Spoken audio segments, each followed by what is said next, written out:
Bueno, vamos a presentar esta obra, ¿Quién custodia a los custodios?, de Martín Medina. Se trata de una obra en donde el autor reflexiona acerca de una serie de problemas vinculados a la seguridad privada, empezando por el dudoso encuadre normativo, por la falta de control estatal y por el riesgo claro de impunidad de ciertos hechos vinculados a las agencias de seguridad privada, vinculados a delitos en lo que tiene que ver con el exceso en el ejercicio de sus funciones y negociados espurios con la policía.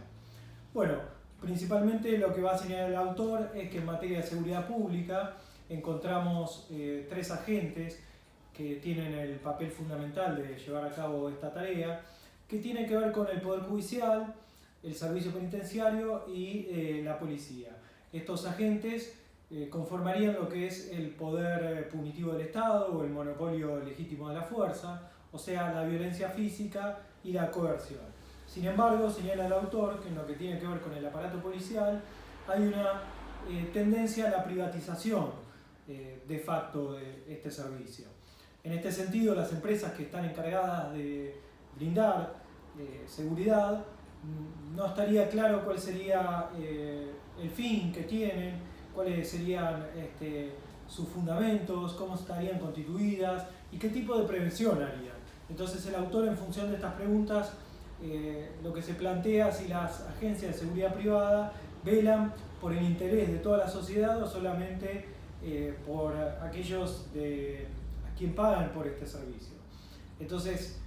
obviamente, las agencias de seguridad, en tanto empresas, velarían por los intereses de quienes contratan el servicio. El problema es que esto generaría una sociedad polarizada, en donde los intereses de quienes las contratan estarían contrapuestos con los sectores empobrecidos o los sectores marginales o aquellos sectores que no tienen la posibilidad de pagar y no tienen acceso a este tipo de bien. Esto también generaría zonas tanto de seguridad como de inseguridad. Las zonas de seguridad serían los barrios cerrados, los country, bueno, en el plano comercial los shopping, y zonas de inseguridad donde no habría presencia policial o donde si la habría sería presencia destinada a un poder punitivo que se ejerce de modo irracional e ineficiente. Entonces esto generaría revictimización sobre aquellos sectores. Bueno, puntualmente lo que se pregunta el autor tiene que ver con una función que realiza el Estado, esta función del monopolio legítimo de la fuerza, que estaría vinculada a la tarea de mantenimiento del orden y la paz social.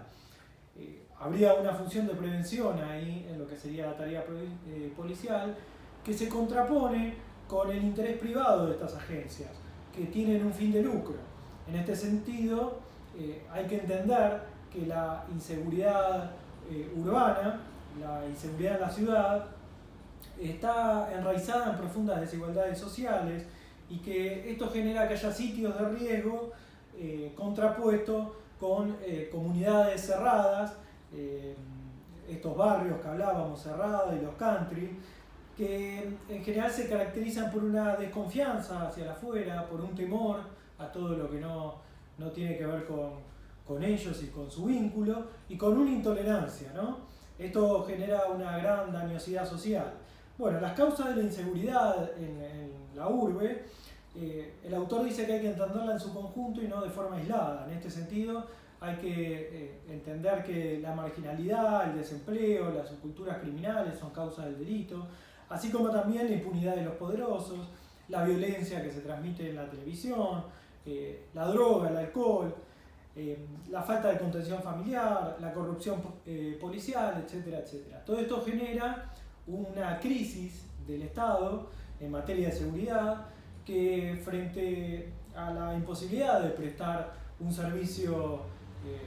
que satisfaga las necesidades de la gente, se genera todo un mercado alrededor y se incrementa el negocio de las armas, se incrementa el negocio de la seguridad privada y también se generan brigadas ciudadanas que funcionan de modo paraestatal. En este sentido, lo que se conforma es una idea de la seguridad como mercancía, y como cualquier otra mercancía, entonces la seguridad empezaría a jugar dentro de la oferta y la demanda, en lo que tiene que ver con el mercado, un mercado que necesita imponerse a sí mismo como necesidad. En este sentido, los medios juegan un papel muy importante, distribuyendo el terror, el pánico, el temor en la sociedad, lo que generaría un consumo masivo de todos aquellos productos que se venden en el negocio de la seguridad, como son las puertas blindadas, las cerraduras antirrobo, los cercos electrificados, los sistemas de seguridad vinculados tanto con alarmas como con cámaras de seguridad. Este consumo masivo a la vez estaría acompañado por una ideología que viene a contraponer que el que está protegido y por tanto seguro se contrapone al que está desprotegido y por tanto inseguro. Y esto tiene que ver, como decíamos antes, con la polarización de la sociedad, de las personas que tienen posibilidad de pagar de estos servicios y las personas que no tienen posibilidad de adquirir este bien. Bueno, esto genera un quiebre en la moral del Estado de Derecho, en tanto la obtención de un bien que está constitucionalmente garantizado dependería de quienes tienen el poder adquisitivo para poder pagarlo. Esto a su vez se complica porque el mundo empresarial o las grandes empresas que contratan este tipo de seguridad tienen otro tipo de problema, tienen intereses distintos, vinculados quizás a ataques informáticos, a espionaje industrial y un diseño de seguridad más vinculado al comercio, a los bienes personales y a los centros comerciales. Todo este negocio genera mucho dinero, mueve muchos intereses y por tanto, bueno, se trata de un problema complejo. El autor se pone a analizar el origen de las agencias de seguridad privada y en este sentido dice que si la policía pública apareció en el siglo XIX en países como Estados Unidos e Inglaterra, vinculada a disfunciones en el sistema de producción capitalista, las agencias de seguridad privada aparecen a mitad del siglo XIX, sobre todo en Estados Unidos, vinculada a la protección y custodia de bienes privados. En este sentido señala como antecedente la policía tanto ferroviaria como la policía minera.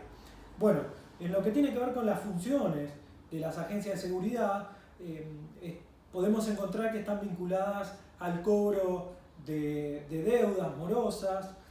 a la expulsión de inmigrantes, a la vigilancia privada, a la investigación, a la custodia de tanto de bienes privados como bienes privados de acceso público, a la custodia de transportes y caudales,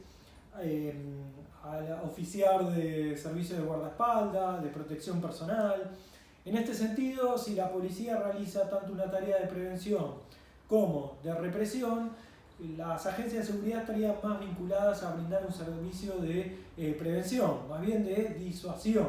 Sería como un mostrar los dientes pero no morder. ¿Por qué? Bueno, porque al mercado no le conviene que actúen o que haya un desmadre. En este sentido, lo que caracteriza a las agencias de seguridad privada es el potencial simbólico, o sea, la muestra de personal, la muestra de armas, los uniformes funcionan a modo simbólico también, muy parecidos a los uniformes que presenta la policía. Ahora bien, si bien las características y las pretensiones y el fin de la policía y de las agencias de seguridad son muy distintos, el autor señala que muchas veces trabajan en conjunto y esto genera un problema, ¿no? El autor en el primer capítulo se va a encargar de describir cómo surgen estas agencias, que está vinculado un poco a lo que explicábamos recién. En el capítulo 2 va a presentar una serie de conflictos vinculados a estas agencias y uno de los conflictos es que son agencias de control que a su vez no son controladas por nadie, o sea, un control sin control. Y de ahí el título del libro, ¿quién custodia a los custodios? Bueno, otro de los problemas tiene que ver con la contraposición entre la libertad y la seguridad. Mientras el concepto privatista de seguridad se incrementa, hay un avasallamiento de la libertad y de la intimidad de las personas. Por tanto, hay mayor cantidad de espionaje, al margen de las cuestiones legales, mayor cantidad de vigilancia, etcétera, etcétera. Por otro lado, también se hace una diferencia en lo que tiene que ver con la justicia de clase. Como describíamos antes, hay personas que pueden acceder a este tipo de servicios y hay personas que no. Y por último, la repercusión que tiene esto en lo que tiene que ver con la seguridad pública, o sea, con la policía. Se genera un servicio de segunda, un servicio subsidiario, en la cual la policía aparece como aquel aquel servicio que presta el Estado para aquellas personas que no tienen la capacidad económica para garantizárselo a sí mismos. Funcionaría del mismo modo que funciona en el ámbito educativo con las escuelas públicas y en el ámbito de la salud con los hospitales públicos. O sea, habría un desfinanciamiento, malas condiciones de trabajo para el personal que trabaja ahí y por tanto una mala prestación en los servicios que presta el Estado en ese rubro. Bueno, en el capítulo 3 el autor señala el panorama de la Argentina. El libro fue escrito en el año 2007, por tanto está un poco desactualizado, no me voy a detener en este capítulo, pero lo cierto es que el autor ahí señala la serie de leyes que hacen al encuadre legal de las agencias de seguridad privada, a los montos que manejan en cuanto al capital, las cifras, y bueno, también hace una serie de ejemplos de agencias que funcionan en el país y alguna especie de vinculación que tienen estas agencias con delitos que tuvieron una amplia repercusión mediática. En el capítulo 4, el autor presenta los riesgos que implican las agencias de seguridad privada. En este sentido, hay una irregularidad tanto legal en lo que tiene que ver con la constitución y conformación, como en lo que tiene que ver con la cantidad de armas que manejan y a su vez con el personal también. En este sentido, hay una serie de conflictos vinculados a ellos, como la cantidad de armas que tienen estas agencias, la cobertura policial que reciben en lo que tiene que ver con vínculos con determinados delitos, sobre todo en aquellas cuestiones vinculadas a gatillo fácil y sobre todo la falta de formación que tienen algunos de los personales que trabajan en estas agencias. Bueno, en este sentido se conforma la privatización parcial del servicio policial que describía antes el autor. Por último, en el capítulo 5 hace una comparación respecto a otros países, habla del crecimiento exponencial de las agencias de seguridad y presenta una serie de cifras. También muestra algunos casos testigos vinculados a conflictos en los cuales aparecieron agentes de seguridad o empresas de seguridad privada interviniendo en el medio. Bueno, respecto a las conclusiones que cierra el autor esta obra, tiene que ver con el señalamiento de la renuncia de la soberanía que hace el Estado respecto de lo que tiene que ver con la seguridad y que esto implica un peligro en las garantías jurídicos penales en el sentido de que hay una falta de control por parte del Estado respecto de estas agencias, de que hay una afectación a la libertad y a la intimidad y a otros derechos que tienen que ver con la ciudadanía, que hay una impunidad en los delitos en los cuales intervienen este tipo de agencia, porque habría una cobertura policial y política, y además el poder parapolicial y paraestatal que generan estas agencias. Bueno, estas son algunas de las reflexiones que hace el autor en esta obra, ¿Quién custodia los custodios?